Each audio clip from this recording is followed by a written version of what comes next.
खबर मऊ से सामने आ रही है। मऊ पुलिस ने बड़ी कार्रवाई करते हुए चोरी की 4 डायलिसिस मशीन, 4,000 रुपए नकद और घटना में प्रयुक्त वाहन के साथ 2 साथी चोरों को गिरफ्तार किया है। ये मशीनें आजमी हॉस्पिटल हकीकतपुरा मऊ से चोरी की गई थी, जिनकी अनुमानित कीमत करीब 26 लाख रुपए है। पुलिस अधीक्षक मऊ के निर्देशन में यह कार्रवाई की गई। चोरों के खिलाफ आगे की कार्रवाई की जा रही है। वॉइस ऑफ सौर्य न्यूज के लिए रिम्मी कौर की रिपोर्ट। देखिए, थाना दक्षिण टोला में एक आजमी हॉस्पिटल है और वहाँ पर एक डॉक्टर साहब थे, वो डायलिसिस का काम कर रहे थे। उनके पास कुछ व्यक्ति आए और पिकअप गाड़ी लेकर के आए और एक गाड़ी उनके पास स्विफ्ट डिजायर थी। 6 लोगों की कुल संख्या थी और उन्होंने ये कहा कि एक हमारा मरीज है, उसकी हमें डायलिसिस करानी है। तो जो वहाँ हॉस्पिटल में डॉक्टर मौजूद थे, उन्होंने कहा ठीक है, आप उसे ले आइए। लेकिन अचानक ये जो 6 व्यक्ति थे जो पिकअप गाड़ी में और स्विफ्ट डिजायर में आए थे, ये धड़धड़ाते हुए अंदर घुस गए और इन्होंने वहाँ मौके पर जो डॉक्टर मौजूद थे उनको बंधक बना लिया, उनके हाथ पैर कुर्सी में बांध दिए, उनके मुंह पर टेप चिपका लिया। और जो डायलिसिस करने की मशीन होती है, जिसमें एक यूनिट में 4 मशीनें होती हैं और एक मशीन की कीमत लगभग 6.5 लाख रुपए है, यानी कुल पूरी यूनिट की कीमत करीब 26 लाख के आसपास है। वो उन्होंने जो है लाई गई जो पिकअप थी उस पर लाद ली और उसको जो है लेकर के वो चले गए। इस सूचना पर हम लोगों ने तत्काल जो है अभियोग पंजीकृत कर लिया और इसमें हम लोग सुरागरसी कर रहे थे, पतारसी कर रहे थे, क्योंकि सीसीटीवी के द्वारा जो है हमको गाड़ी का नंबर मिल गया था, तो हमारी टीमें लगातार जो है जानकारी कर रही थी और इसमें हमें चालक की भी जानकारी हो गई थी। आज इसमें 2 अभियुक्त थे, जिसमें एक अभियुक्त है वो डॉक्टर हैं और लखनऊ में उनकी क्लिनिक है, वो जो है BHMS डॉक्टर हैं, डायलिसिस का काम करते हैं। उनको और उन जो चालक जो पिकअप को हायर करके आए थे, उसमें चारों यूनिट जो है हम लोगों ने बरामद कर ली है। अभियुक्तों को गिरफ्तार कर लिया है, उनको जेल भेजा जा रहा है। स्विफ्ट डिजायर में जो 5 के आसपास और लोग जो रह गए हैं, उनकी नाम प्रकाश में आ गए हैं। उनकी जानकारी की जा रही है कि वो इस समय कहाँ छुपे हुए हैं। शीघ्र ही उनकी गिरफ्तारी की जाएगी और आवश्यक वैधानिक कार्रवाई की जाएगी। डॉक्टर है, मशीन चोरी करने का क्या होता है? सर, ये लूट है, चोरी है।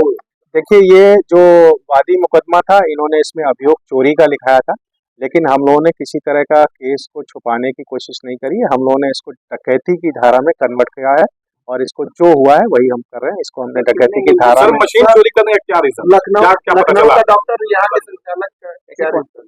देखिए, जो ये लखनऊ में ये डॉक्टर साहब हैं, इनका डायलिसिस का काम है और ये इन्होंने कई जगह हायर सेंटर जो है हायर कर रखे हैं, जहाँ पे ये डायलिसिस की हॉस्पिटल्स में सुविधा उपलब्ध कराते हैं। तो निश्चित रूप से इन्हें और मशीनों की जो है ज़रूरत थी और जिन लड़कों की मदद से या जिन अभियुक्तों की मदद से इन्होंने ये मशीनों को चोरी करके या लूट करने का प्रयास किया, उनके द्वारा इनको 50,000 रुपये जो है एडवांस में दिए गए थे और निश्चित रूप से अगर ये अपने काम में सफल हो जाते तो इन्हें उनको और पैसा दिया जाता। सर, लखनऊ के डॉक्टर मऊ में आजमी हॉस्पिटल डायरेक्ट लखनऊ से 315 की 30 किलोमीटर यहीं पे डायरेक्ट क्यों, ऐसा कुछ क्या पता चला? कुछ इसका कारण ये था कि एक टेक्नीशियन है जिनका काम जो है इस तरह की मशीनों को रिपेयर करना है।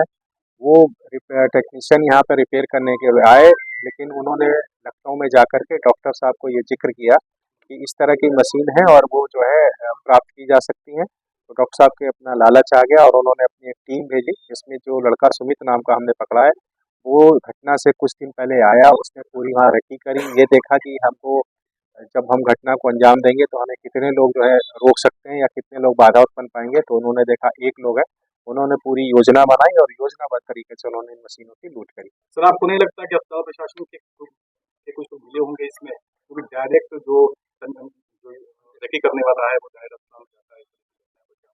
हम लोगों ने जो अभी तक जानकारी, जो अस्पताल के संचालक हैं वो इसमें नहीं मिले हैं, लेकिन जो लैब टेक्नीशियन है उसकी जो लैब जो मशीन को रिपेयर करता है, ना कि लैब टेक्नीशियन मैंने कहा, वो जो है रिपेयर जो करने आया है, उसने जरूर इन लोगों को सूचना दी है। उसके रोल की हम लोग जांच कर रहे हैं और उसमें अगर उसकी भी संलिप्तता पाई जाएगी तो उसके विरुद्ध कार्रवाई की जाएगी। नहीं, उनकी कोई भूमिका संदिग्ध नहीं है। वो सिंपल अपना काम हॉस्पिटल में कर रहे थे। उस समय उनको घटना को अंजाम दिया गया और उनके हाथ पैर बांध दिए गए थे और उनके मुंह पे टेप चिपका दिया गया। इसमें अस्पताल के संचालक हैं श्री पंकज जी, इसके वादी मुकदमा है।